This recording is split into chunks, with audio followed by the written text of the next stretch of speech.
The United States has the most powerful military on the planet. If you have any doubts, just ask the president. Every president for, I don't know, going back decades has continued to say that this particular one, Joe Biden loves to talk about how we're the most powerful nation in the history of the world, not just the world, the history of the world. It doesn't matter whether you're talking about taking on Russia in the Ukraine war and helping defeat Russia, or in the Indo-Pacific. Doesn't matter where. We will take care of everything. Joe Biden, as he said in a recent press conference, he is running the world. And so you obviously cannot run the world unless you have a world-class military that always wins its wars and never. Oh, wait a minute. Now then we're talking about reality here.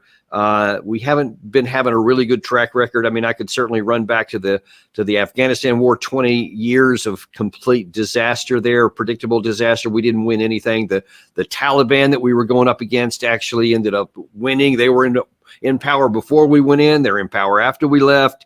Not a good look for the most powerful military on the planet. One other one, though, recently has now put a new blight on that fiction anyway. And that's a relatively small one. It's a tactical situation. This pier, this floating pier that President Biden announced that he was going to great fanfare during the State of the Union last March, which we're going to be talking about here in a minute, we were going to solve a lot of the world problems with the Palestinian people there. There was lots of things we were going to bring in. A massive amount of aid was the phrase that kept being used on there by this pier. Was going to reduce the struggling and the suffering of the people. And now then, as we see, it has been officially announced that we're going to shut it down, that it was a complete disaster, troubled from the beginning. It has been just an embarrassment to the United States military that we can't get this done. I'm going to show you a few things and a bit of the in progress reports, some things that were going on during the process. We tried to get it done. We tried to help a little bit and just had terrible results with that. And to help break this down today, we have a new guest, somebody we haven't had on before, a new fellow at Defense Priorities, an independent foreign policy analyst, Alex Langlois, and welcome to the show. Glad to have you here. Glad to have you on the Defense Priorities team and now on our show. Thank you so much. Well, listen, I'm glad to have you on here because you have just written something about this, which we'll get to here shortly. But I kind of want to, I guess, get a running start for our audience here as to what we happened. And I want to show the clip from President Biden that he made during the State of the Union speech, because that really kind of set the expectations about what was going to happen. Here's what he said. Tonight, I'm directing the U.S. military to lead an emergency mission to establish a temporary pier in the Mediterranean on the coast of Gaza that can receive large shipments carrying food, water, medicine, and temporary shelters. No U.S. boots will be on the ground. A temporary pier will enable a massive increase in the amount of humanitarian assistance getting into Gaza every day. A massive amount of aid will be getting into Gaza every single day. Now, let me just ask, Alex, when you heard that at the time, when you were watching that live, I assume, what were your expectations? Did you think it would work out like that? I mean, to be honest, I was skeptical at the time. This is a very difficult operating environment. We know what works in these operating environments. That is overland shipments via trucks through the crossings, either connected to Egypt or connected to Israel. Originally I did welcome an effort to maybe try to improve the situation, but pretty early on we saw this was not going to be very realistic. And on top of that, I had very real concerns about the authorization of the use of the military for such an operation in the first place. Boots on the ground is very, very important here. When he mentions a pier, when he talks about bringing in aid, you need the U.S. military to do that if it's a U.S. military operation. I don't understand how you don't have boots on the ground if you are building a pier, connecting it to the land, and then ensuring that aid is consistently flowing while you have a ship very close to the shore facilitating that as well. And so, in the end of the day, I was skeptical, hopeful, like I think many other people were, but also very skeptical, especially after seeing things like airdrops and some of these other alternative approaches also failed relatively miserable and frankly hurt Palestinian civilians in the process. You know, it's I remember when this first was coming out, we had a clip that we showed on here of a Florida congressman that was interviewing the Secretary of Defense Austin when this first came out, and he asked him, he said, now how is it, kind of to your point, he said, how is it that we can have a pier with no boots on the ground? You said there's no boots on the ground, but I mean, there's going to be. And he goes, no, there's not going to be. And he goes, okay, so hang on, let me see if I got this right. There's going to be a pier that's going to be going from the water to the shore on the ground, where boots will be on top of the pier on the ground, but it won't be boots on the ground. And, you know, and he was setting it up to see how ridiculous it is. So he would change his, his tune or something. But instead, Austin goes, right. That's exactly right. So somehow he was trying to play word games with it. It was so embarrassing. And yet that just kind of set the stage, because we have this arrogance that we can do whatever we want.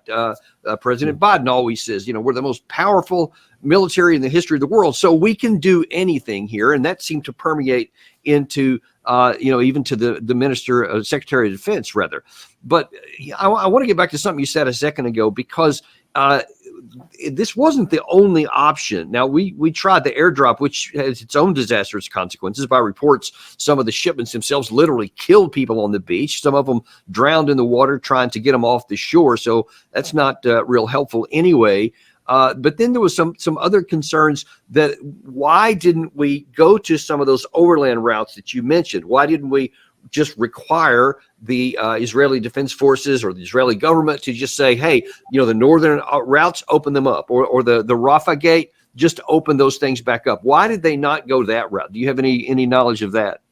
Yeah, it's political. I think that in the end of the day, the Biden administration, unfortunately, is either unwilling or unable to pressure the Israeli government to open up these land crossings. And, we have seen more aid trucks necessarily going through at different points in times of this year through those crossings. But then the issue is humanitarian access inside of Gaza. So what you've seen is a slow rolling on the part of the Israeli government. And I think, again, an inability or a refusal on the part of the Biden administration to come in and say, hey, this is what works. This is what we need to do. Instead, what they're doing is they're playing political cover for themselves and for the Israeli government to continue military operations and what's going on inside of Gaza right now. And so the issue that you have is, from that, you have a do something policy, which is, okay, we're unwilling or unable to do what we know works, what logically makes sense here, which is aid trucks over land crossings, because it's not politically convenient. Because for Biden, they know that the Israeli government will come after them. It's an election year. It's not going to turn out very, very well for them. At least that's what they're thinking in their minds. And so instead, they bear hug the Israeli government harder, and they institute a policy that may not work, is much more risky. And at the end of the day, at least provides them the political cover to say, look, we're doing something. At least we're doing something. We care. But at the end of the day, if that policy doesn't work, doing something is irrelevant in this case. And frankly, even worse, because you're putting U.S. service members at risk by putting them on the pier, near the pier, and in one situation, stuck on the shore, where there's an incident in which 3 service members were injured trying to facilitate and continue this pier operation. And then it collapsed, fell apart, and these 3 individuals were stuck on the shore. One of them had to get airlifted back to the United States for medical attention. So what you have is a do something policy that puts U.S. citizens at risk without actually solving the problem, which is humanitarian access and humanitarian aid in Gaza, which you want to solve. You want to make sure Palestinians aren't starving. But at the same time, There's a responsibility here. You need to do a policy that works, and you need to make sure U.S. citizens are safe. Neither of those things were achieved in this approach. Yeah, and and I remember, I want to say it was NBC News. I may have gotten the affiliation wrong, but about 6 weeks in, I remember after all the fanfare of the thing finally getting plugged in and finally getting work, even after a lot of delay, a lot of people were saying, hey, this is going to cost $320 million just to put into place here. Is it going to work? But finally, they get the thing turned on. And all of a sudden, it's not working well at all. And I remember distinctly, there was this report that came out, like I said, I think it was on NBC, at the 6-week mark. And they said, hey, how's it going? They had the guy live from the region there, and he says, yeah, not so good. He said, it's only been operating 16 days out of that 6 weeks that it was operating at all. Because lots of delays, lots of things started causing it problems. The waves, the sea currents, all kinds of things would interrupt the flow.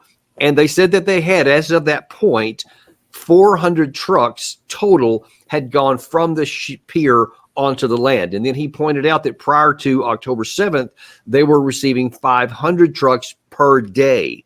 And so in 6 weeks, you had a total of 400 trucks. So already you can see, even while the thing's functioning, it's just not working very well. Yeah, no, exactly. Well, and that's why you've seen a change in rhetoric, right? At first we were talking about tons of aid going onto the beach, and then it was pounds of aid. And it's like, how can we bump this number up, try to make it look like this is working, when realistically, as you just said, just about every week or 2 weeks, there was some kind of, environmental issue that made this pier not functional. And again, multiple times pieces broke off. They had to take it back to Israel to work on it. And this says nothing of the extra, I think, month and a half it took just to get the thing across the Atlantic into the Mediterranean and to Gaza, right? I mean, there were issues with weather in the Atlantic when they were bringing it over too. And so it's just, from the very beginning, on almost a bi-weekly basis, there was some kind of an issue with this thing. And it wasn't really solving the problem, but you saw officials still trying to push it as a solution, right? Trying to find different ways to kind of push this narrative that actually this is a successful operation. We just need a little bit more time. And that's. And I want to, you're talking about what the officials say. I'm going to play a clip here from just a little while ago, from July the 12th, I think this was. So either right around or right before the official word came down that we were going to, cease operations here. And I want you to watch this exchange with the Department of State Department spokeswoman, Ms. Singh, who was asked a pretty tough question by a reporter. Watch this exchange. Did anyone at the Pentagon research summer Mediterranean sea conditions before embarking on this project? There's a sense that you were taken completely by surprise, and in fact, the J-Lots is completely unsuitable for the conditions off the coast of Gaza. So we are a planning organization. We have folks all around the world that operate within the Eastern Med at any given time.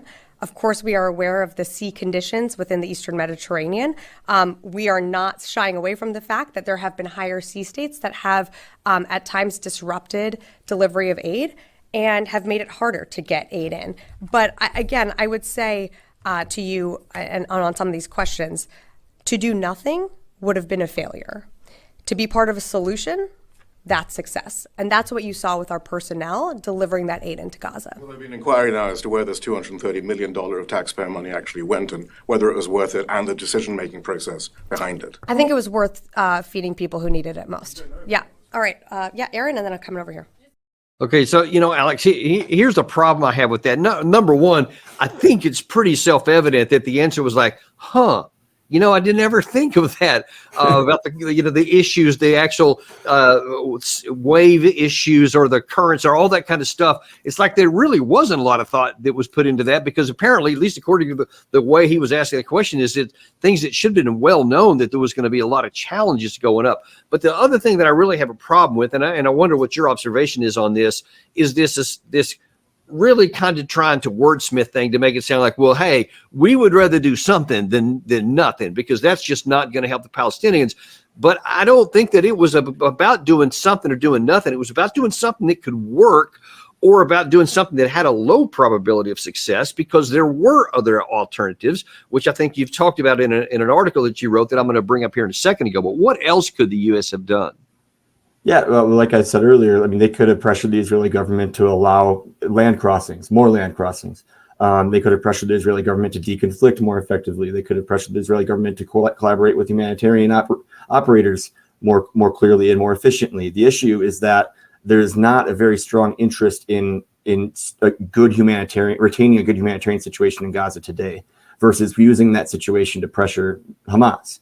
And so what the U.S. government did here, knowing that it was either unwilling or unable to pressure the Israeli government, again, it chose, as you just said, something that could maybe work or have a low probability of working, so the U.S. government can say, at least we did something. It was for that soundbite right there. It is better to feed Palestinians than to not do anything at all. And frankly, if you ask me, burning $230 million and injuring, U.S. service members to have an outcome that that most people would not want, any reasonable person working on this humanitarian situation would not want, doesn't seem like something they should have done, right?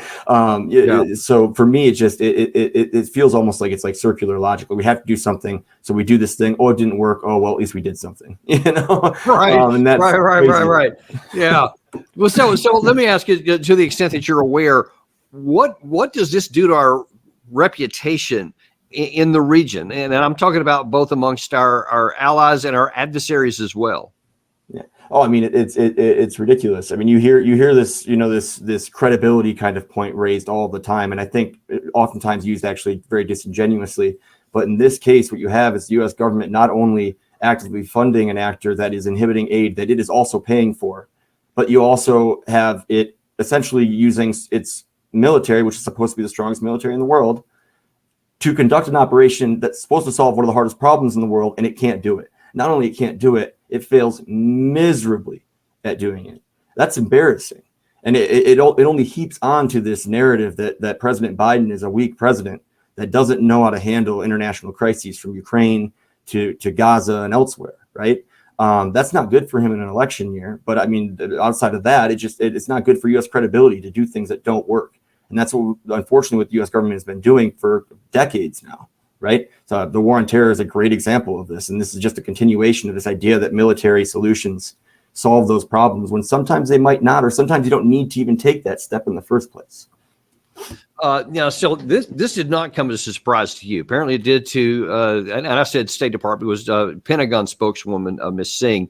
But you were not among those who were surprised. And you published a piece and I believe it was June the 14th, if I'm not mistaken. Gary, if you can throw that up there. You said doing something can be worse than doing nothing, which is ironic that because you said this a month before when she uttered those very infamous now words here. And part of what you wrote during that article was, quote, judging from this series of events, the U.S. should not have conducted this operation. The effort to put U.S. troops in harm's way by placing them within firing distance of Gaza, all in the name of unproven technology in one of the most unstable and dangerous places, like airdrops. The Pier operation and naval aid pathways were woefully inefficient and costly relative to ground operations. One can be excused for wondering why the Biden administration would not listen to the military and humanitarian experts in this case. Time and again, Washington chose policies that are perceived as politically safe over logical operations that consider humanitarian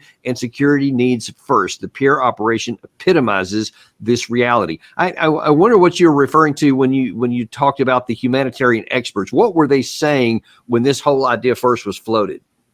Yeah, the humanitarian experts were not supportive of this operation, just like they weren't supportive of the airdrops. I mean, don't get me wrong, humanitarians support aid getting in, like full stop, they do. But they also support the best way to do it, at the most cost-effective way to do it, at the safest way to do it. And again, this is one of the most complicated contexts in the world. And it's a very small area, making it that much more difficult in terms of the urban fighting going on.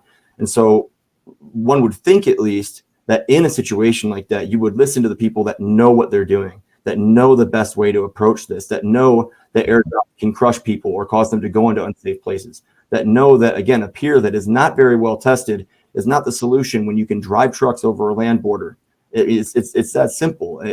For an administration that talks about wanting to listen to the experts and really caring about hearing from a diverse range of stakeholders, this just doesn't look like it in this case. And that's why I called it out as political at the time, because that's what it is. Again, we're very close to an election. Biden wants to show he's doing something because he has a hard time right now on both the middle and the left-leaning sides of his party trying to garner support. So unfortunately, you end up with situations like this. And you said both humanitarian and military sources. So what were the military people saying at the time? Because I actually saw some from General Pat Ryder, who was the Pentagon spokesman, seemed to be supportive of it, at least when he had the official microphone in his face. Were there other voices that said something different at the time? Yeah, so I think you have a lot of people in kind of like the policy space, ex-military, that were especially people that are military restraint oriented, that were saying this isn't going to work. This is a continuation of military solutions that will not work in this context. But yeah, you're right. In terms of inside of the government, you did see support for the operation, but I think also within DOD, oftentimes you see kind of inertia towards these types of policy solutions, right? It's like, again, like this do something, we can do something. We're the best military in the world. Of course we can do something. And so you were going to get support for that, but also to execute the president's policies, right? And so in the end of the day, this was a recommendation brought to the president. He chose it, and the DOD has to defend it. They didn't do a great job at that, but they certainly did it, right? One has to wonder. I mean, who was he getting his advice from within the administration? I mean, one would imagine that somebody had to have told him, "Hey, sir, this is going to work. This is a good idea. We can make this happen." Because otherwise, if there was enough people who said this has very little chance, like if he'd have listened to you ahead of time, he might have avoided a lot of embarrassment. Because now then, you can only spin things so long, as Ms. Singh tried to do there, all the way up to the very last. But reality at some point, as I think you also wrote there, will impose itself, and you can't hide from the truth forever. No, exactly. And again, like you're asking people to not to believe their eyes and their ears, right? Like we can see what's happening, we can hear what's happening, we can read what's happening, and you can say over and over again, kind of like these really stale statements over and over and over and over again, but it doesn't absolve you of reality, right? Reality is that this isn't working. U.S. service members got hurt. The situation did not get better in Gaza in terms of the humanitarian situation. Those are the facts. The spin machine can go and go and go, but it's only going to work so far, right? And so that's the unfortunate reality, and everyone is worse off for it. And frankly, I think the Biden administration needs to answer for some of those things. So now, what's going to happen now? So now then, the experiment has been concluded, and it was an abysmal failure, even if predictably so. But there still needs to be food getting in there. So even though there were only 400 trucks over that period of time, I guess that's 400 more than would have been going in over land. But now, since the pier is off the table, do you know anything about any other plan to maybe send more in overland? Are they going to try that now? So this is the most frustrating part, because what you had when they announced that the pier operation was getting canceled is that they kind of shifted rhetoric to, oh, this was always temporary. This is always temporary, which it was alluded to in the past, but it was never as strongly, I think, said as they've said recently. And that's fine, except the issue is that they don't have another plan, at least not one that I've heard. The issue is that we're back to square one. And square one is that you have airdrops still occasionally happening, and land and overland, essentially humanitarian operations functioning, but not to the scale that they need to be functioning, and specifically not inside of Gaza, right? And so you're seeing this kind of fall back to, oh, this is a temporary plan.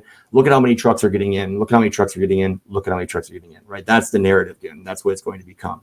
And the unfortunate reality for that is that there's no plan. That's them using the spin machine to try to show that they're still doing stuff and get away from this pure operation that became such a detriment that they decided it wasn't worth it. And so I don't see a plan. Humanitarians are still calling for the same things, which is improved deconfliction inside of Gaza, and improved crossings and more crossings. There's not really much of a response from the administration on that right now. And so until you kind of... Yeah, I guess there's really not one much from the Israeli administration either, because many of them don't seem very interested in actually solving that problem, but that may be a separate issue. I want to real quickly pivot over to, kind of the bigger issues that all this suffering or all this aid was supposed to minimize the suffering because of the conflict that continues to rage in there. There's been a lot of talk, although kind of put on the back burner here for the last 3 or 4 weeks, of the concerns that Israeli Defense Forces may be about to open a new front of the war, and that is to go in against Hezbollah in southern Lebanon. What do you know about the status of that situation? Yeah. So I recently wrote on this one as well. It's bad. In the end of the day, I don't think any of the parties want a conflict. The unfortunate reality is that we've reached kind of an escalatory spiral that goes outside of the bounds of what deterrence has really been since the end of the 2006 war.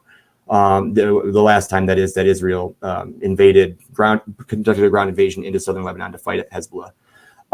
This is a very different set of circumstances today, in my opinion, than at that time when one Israeli soldier was kidnapped. We're talking about a very different situation today, and a very different Israeli government that is very angry, but also very incentivized to continue the conflict in terms of Bibi Netanyahu and the situations that he has domestically going on. That is the corruption cases against him. But to get back to Lebanon, the situation that you have right now is increasingly concerning, because what you have are strikes going deeper and deeper into both Israel and Lebanon. You have Hezbollah releasing recordings of Haifa and other places inside of Israel saying, we can hit you very hard if you choose to invade us. and you have an Israeli government that, frankly, I think is somewhat interested in doing this if they feel they have to. The so-called moderates in the government, specifically Benny Gantz, who just recently left the government over disagreements with Bibi Netanyahu over the war's conduct, has been calling for months now for an invasion of Lebanon. And was the moderate, right. Political leader in that situation. So, this is not a good scenario. Even if the parties don't necessarily want a conflict, I think they are willing to fight one. The reality of that is very concerning because it takes one accident, right? And that's not a good thing. And that accident will draw in other people. It will draw in Iran's other militias. But even if it doesn't spiral out, even if you don't hit, expand it into get other countries involved here, what is the prognosis that the United States can continue to support the ammunition requirements of the Israeli Defense Forces? Because it's still high, relatively speaking, for what's going on in Gaza, on top of what we're trying to do on a daily basis with the Russia-Ukraine war to keep that one going. After this whole NATO thing we just had, where they're talking about all this perpetual support going forward. But if you open up something into Lebanon, that will be substantially higher with artillery ammunition and air defense interceptor missiles, probably above all. Do we have enough ammunition to support that from the United States? I mean, no. The realistic situation is that production is very struggling to keep up with Ukraine, let alone Israel and Gaza, right? And so, if you see an expanded conflict in the Middle East, even if it's just limited to South Lebanon, you have a situation in which you are trying to sustain two actors involved in very large conflicts, and this would be the worst war that Israel has ever been involved in. And so, from in defense industrial based standpoint, I do think that they would love to have more funding to be able to increase production. I think that's something they would love to do, but that doesn't mean it's going to happen quickly or soon, right? And so the situation that we run into is one in which you are overstretched, which is unfortunately, I think, how you define U.S. foreign policy in the last 20, 25 years. It is a situation in which you are trying to prop up too many actors and too many wars, and risking yourself getting involved in them at the same time.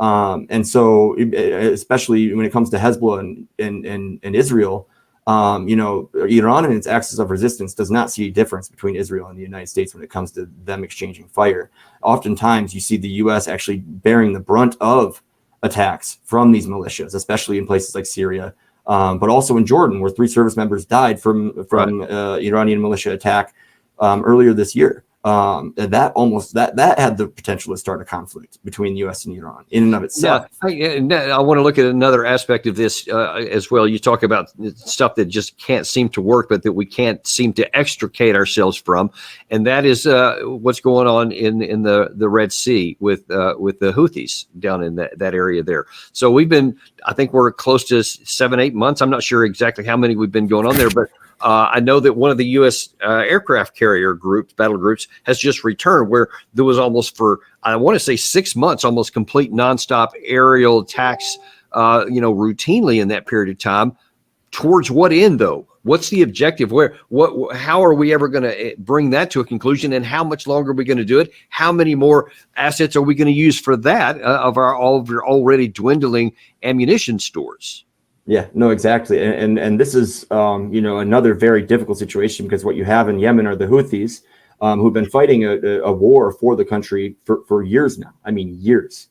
And what they learned from that, and after a massive Saudi bombing campaign in the country for almost the entirety of that stretch, is how to sustain their own operations and become very resilient to these kinds of airstrikes and military targeting of them.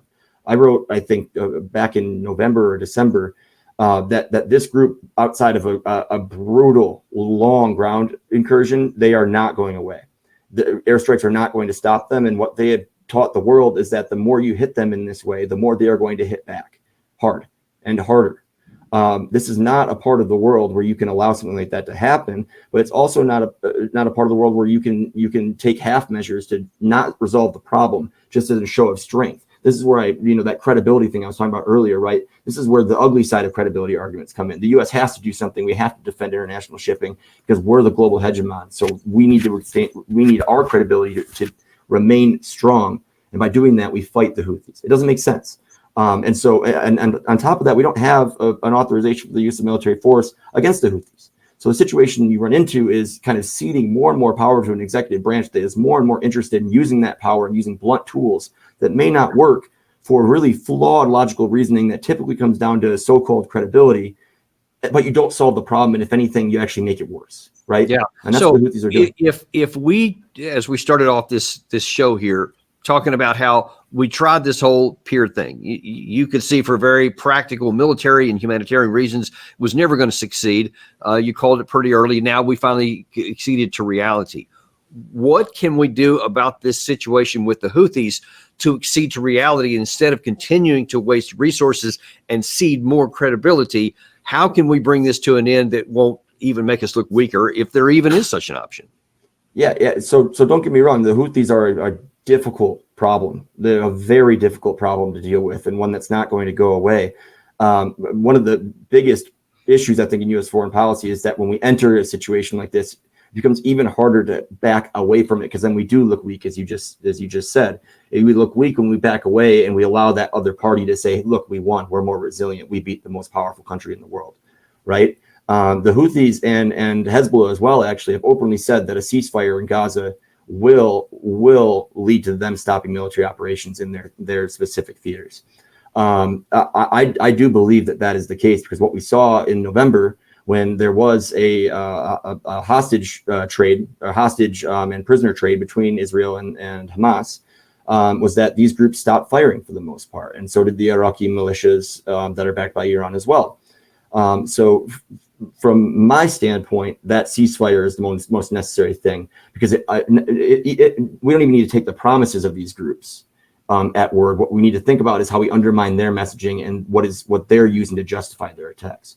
If the fighting in Gaza is why they're doing this, or at least why they claim to be doing it, which is definitely part of it, although I think they each have their own interests at play here, you can realistically assume that they will stop if you can undercut their messaging and their narrative, right? Yeah, at least that's their the motivation, because they are self-interested organization, and if they don't have any benefit from it, then there's no value in them just picking a fight with the U.S. for no reason. So exactly. I think there's that, and of course we've seen that the Taliban, what they did by outlasting us, and they ended up stopping the attacks. When the deal was struck, they were willing to stop the attacks against the United States. And so there is something to that there. Now, I think the long pole in this tent, and the most difficult part of it, though, is the Israeli angle of it.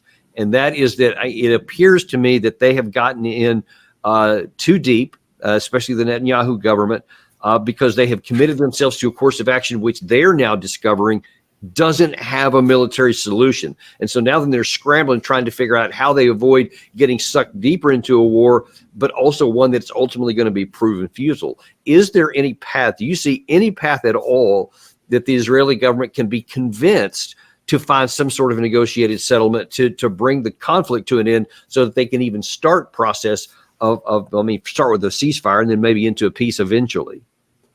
Yeah, in terms of being convinced, I think the only thing that will convince them is when they feel that they have reached a level of deterrence that no one will repeat on October 7th. And that is a scary prospect, because I think there's already flaws in that line of thinking in the first place. But besides that point, I think one of the things the U.S. government has, I think, done here in terms of kind of like slow walking the Israeli government, like saying, hey, you can do this, we support you, is getting them to a point and accepting a level of destruction, frankly, to where they can say that, because they might not, again, they are unwilling or unable to influence the Israelis. And I think unwilling is probably the better word. Yeah. I think it's unwilling, not unable. We do have the leverage. We just won't use it. Exactly. I mean, we saw the last Gaza conflict. What Biden made one phone call and called Bibi and said, we're out of room here, you got to stop. And they stopped back in 2021. The situation is not different here, in my opinion. Like, don't get me wrong, like the context of the situation, 10/7 was horrifying, right? And we saw what the U.S. did after 9/11, and so you can understand kind of the trauma, the national trauma there, which is why I think the U.S. government is opting instead to kind of slow walk Israel towards some kind of a ceasefire agreement, and where it may then apply pressure. That's why I think it allowed certain operations to happen in Gaza, although the Rafah red line was baffling in a lot of ways in this respect.